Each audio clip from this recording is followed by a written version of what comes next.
Cancer, this is your week ahead astrology forecast by Astrology Motivation from Born Without Boundaries. In this video, we review the major planetary aspects and transits and how they impact your natal sun and what that means for your day to day. We're going to start really broad with the big stuff that everybody should be aware of, and then we're going to focus into Cancer specific things you should be aware of, and then I will break things down into the decans so that I can get really specific as to how things are impacting your natal sun specifically, because everything in astrology is based on geometry, and the angles that those planets are forming to other planets or luminaries, they're not the same. They're not the same between one sun and the other, even if they're in the same zodiac sign, because a zodiac sign has a total of 30 degrees in it, and that makes a big difference. So what I'm going to do is get real specific by breaking things up into the decans. Decan is a group of 10 degrees, for those of you who don't know, and there are 3 in every single zodiac sign, because every single zodiac sign has a total of 30 degrees. To enjoy this video and understand it and get a lot out of it, all you need to know is your birth date. To get real detailed, however, I recommend going and getting a free natal chart. You can get them in so many different places. Just search free natal chart and so many websites will pop up. You'll need your birth date, which you already have, your birth time, and your birth location. And with that information, you just plug it in and the system spits it out in a couple of seconds. And that's where you can start jumping in and begin your journey into deeper astrology to really understand this is really not the horoscopes you read under Dear Abby. It's really not. So let's go into the big stuff. This week goes, and I write it down. I'm old school. I do have a computer program. I use AstroGold, if anybody's wondering. It's not a promotion, but I do. But I like to write it down. Writing actually helps me understand things a little bit better. So I write it down. This is the week of June 16th through 22nd, 2023. We start tomorrow, June 17th, with a new moon in Gemini. So this new moon is kind of, I feel, a little bit complicated because it is square to Neptune and it is semi-square to Venus. Those are both really distracting, dreamy, almost 2 rose-colored glasses energies when it comes to this really kind of intellectual, educational, and friendly moon that we have, welcoming in information. I think that this means we're welcoming information that will challenge our dreams and our fantasies and those like shake us awake, which is I think exactly what we need.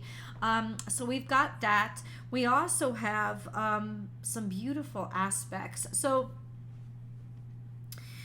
let's talk a little bit about Venus and Mars, because this whole week they've kind of sort of been conjunct, which means they're within 10 degrees of each other. Their energies are combining to create a combined energy because of their proximity to each other. I don't really count a conjunction until they're about 5 degrees together. That's when it's really strong and you really start to feel it.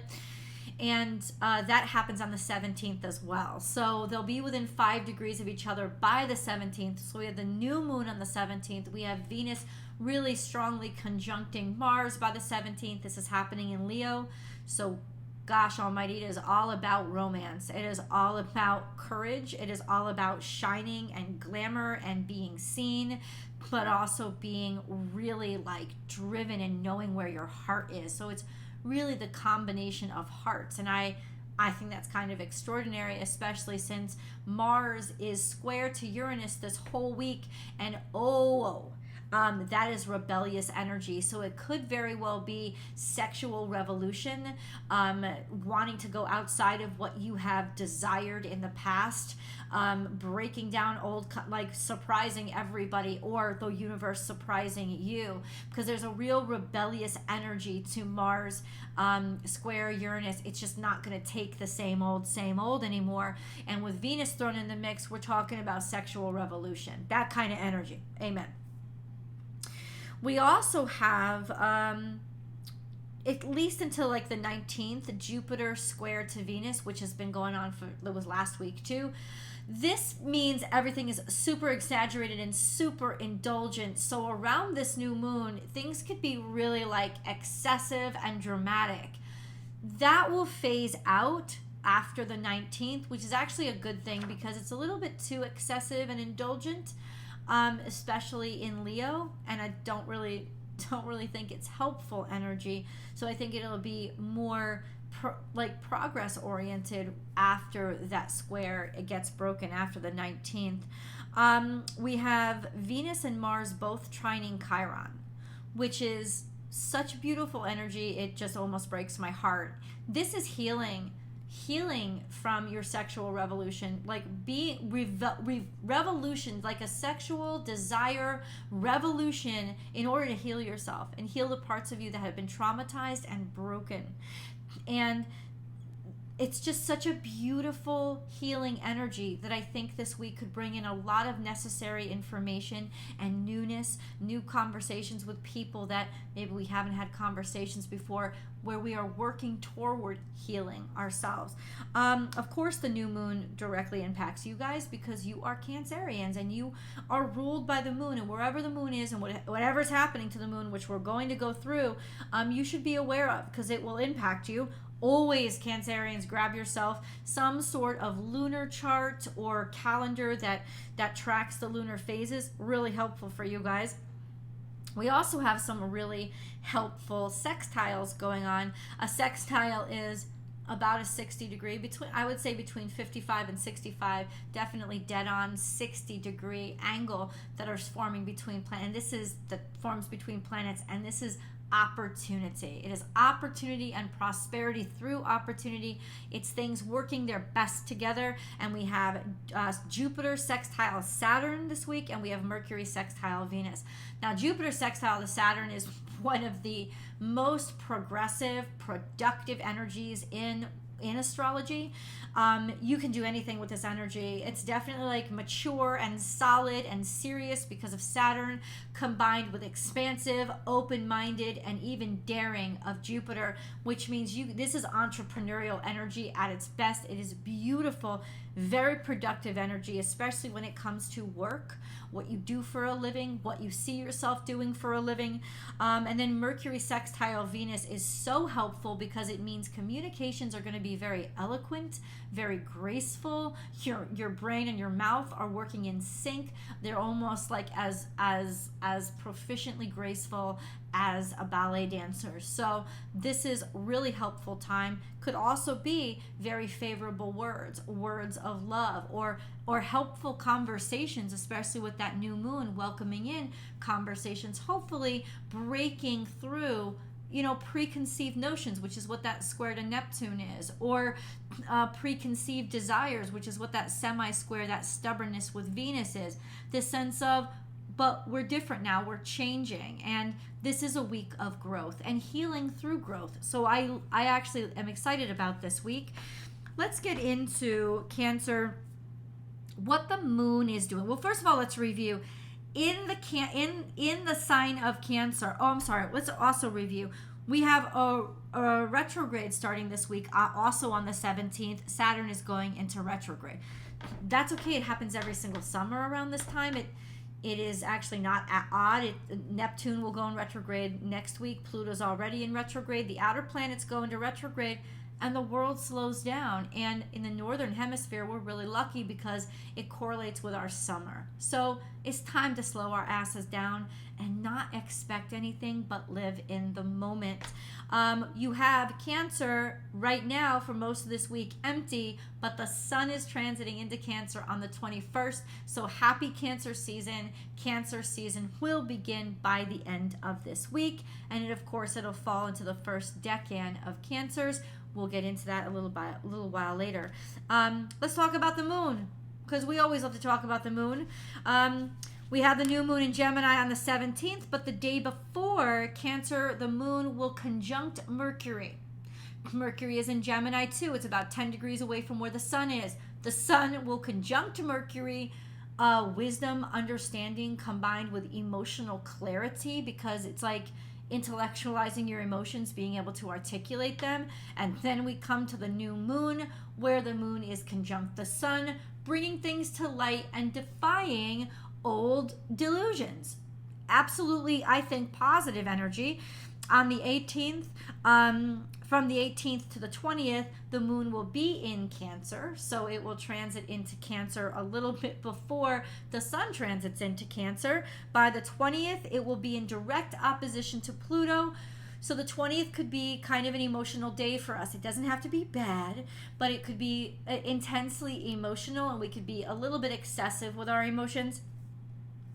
And then by the 21st, the moon is going to conjunct the Venus-Mars conjunction. So this is going to be a hypersexual, very mushy, gushy, kind of romantic, energized, like sensual time, a sensual time. So this could be a very sensual day for us.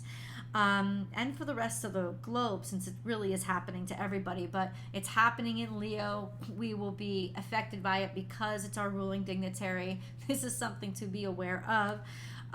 Let's break it into the decans, right? Because I know you all come for the specifics. So if your natal sun is between 0 and 9 degrees Cancer, your natal sun is in the first decan of Cancer, and so your Cancer ones. This is June Cancers. Basically anywhere from the 22nd through the 31st of June is Cancer ones. This is Gemini Cancer cusps. You guys are going to really feel this new moon because it's already conjunct to a lot of you, especially if you're born around the 22nd, 23rd. It's still in conjunction with your natal sun. So this is a new start, new beginning. Use your words to manifest, because it's a really powerful new moon for you, because it will be in a 5 to 6 degree conjunction of your natal suns, which is really strong, right? And with our connection to the moon already, this is a really strong period for you. And then just a couple days later, the sun drops in and conjuncts your natal sun, which is things brought to the surface, things brought to the light, time to shine, and really, really courageous. So that'll happen on the 21st, the conjunction with the sun.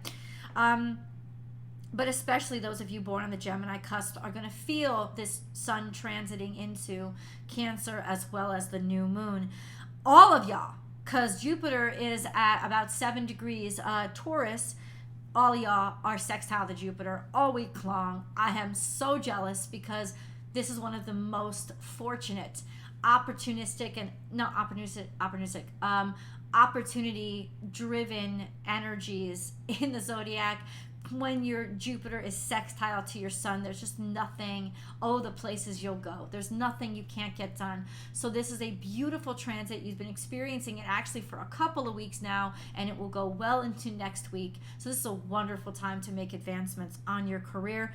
You have another help along that lines, because for all this year, your natal suns are trying to Saturn. Things might slow down a little bit because Saturn is going retrograde on the 17th, but that just means, I think, you being more relaxed and feeling really a lot more solid and certain of your position or authority.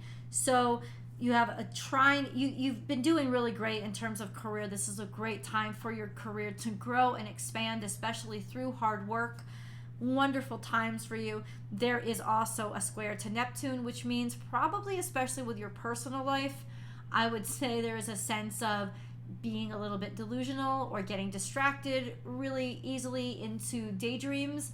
Try to listen to your friends or the people who love you when they tell you, wake the fuck up, because you need to. The best way to deal with this energy, because it's going to go on for a couple of years, is to create and find a place to put your daydreams and use them to create, so that you can focus more easily on reality as it's happening.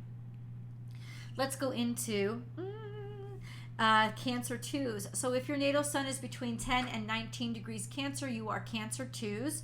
This correlates between, say, July 1st through the 11th, around there. For example, I am a Cancer 2. My birthday is July 6th, and my natal sun is located at 14 degrees Cancer. So it is between, am I right? So it's anywhere between 10 and 19 degrees Cancer. You are Cancer 2s. And like I said, 14 degrees Cancer correlates to the 6th, right? Maybe the 7th, depending. So it's around that time you can estimate your birth dates. But really, the only thing that's going on for us right now is this perpetual square to Chiron, especially if you were born around the 9th or 10th. Because Chiron is now at this point at 19 degrees Aries, which means especially those of you born around the 9th or 10th at the end of the second decan. And this will impact definitely those of you born in the beginning of the third decan around the 11th or 12th. So anywhere between the 9th and 12th, Chiron is really tightly conjunct in a square, not conjunct, square to your natal suns, which means you could be really getting some major challenges that are happening, especially physically. For example, 3 years ago, I had to have neck surgery.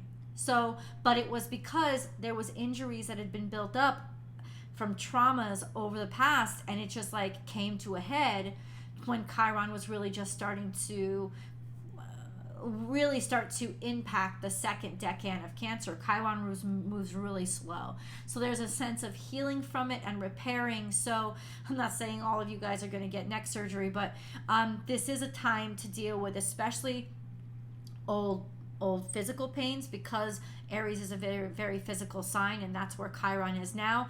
But any kind of past traumas that have to deal with aggression, or maybe even attacks, or maybe even battle if you guys have actually fought in wars or served in military, really with a square that coming to a head and it challenging everything that you do so that you confront it and heal it.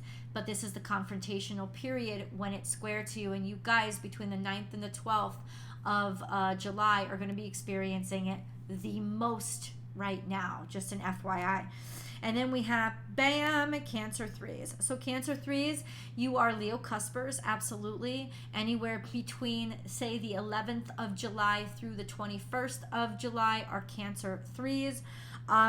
Really tough, because especially if you're around that Leo cusp, you are in direct opposition to Pluto, and what that means is constant and dynamic change happening to you and your life, and that will be for the next couple of years, because Pluto don't move quickly, and it just moved back into Capricorn, making it even more perfectly opposite to you guys, especially when it comes to different kinds of Capricorn things, what you've built out into the world, tension and change, or that acting upon you to change who you are. These are dynamic changes to your character and yourself when it comes to Pluto. That's long term. We also have a long-term trine to Neptune, which is creativity and spirituality and psychic energy. Really getting in tune with your psychic abilities, trusting your intuition, learning about your intuition and your spiritual beliefs, and using your creative energy to really kind of manifest something into reality. And then we have that long-term Chiron. We already talked about that. Now, Uranus. Uranus this week is really interesting because it is in a square to Mars, which means it is determined to change things at all costs, especially if your birthday is around the 12th or 13th. Uranus is sextile to your natal suns, which means this will help you and open up opportunities for you. Maybe you've needed to change for a while and you just haven't been able to. Now you won't be able not to, because Uranus demands change, and you'll even surprise yourself. So you guys let me know in the comments below how this energy is impacting your life. Don't forget to subscribe to the channel. We're almost at 10,000 subscribers. What a joy and a privilege. Thank you guys so much for joining me over here. Definitely recommend us to your friends and your family members, so we can go deep into astrology over here and we can keep doing it. And then come on over to Born Without Boundaries and enjoy your week ahead tarot card reading. I love you guys, and I'll see you next week.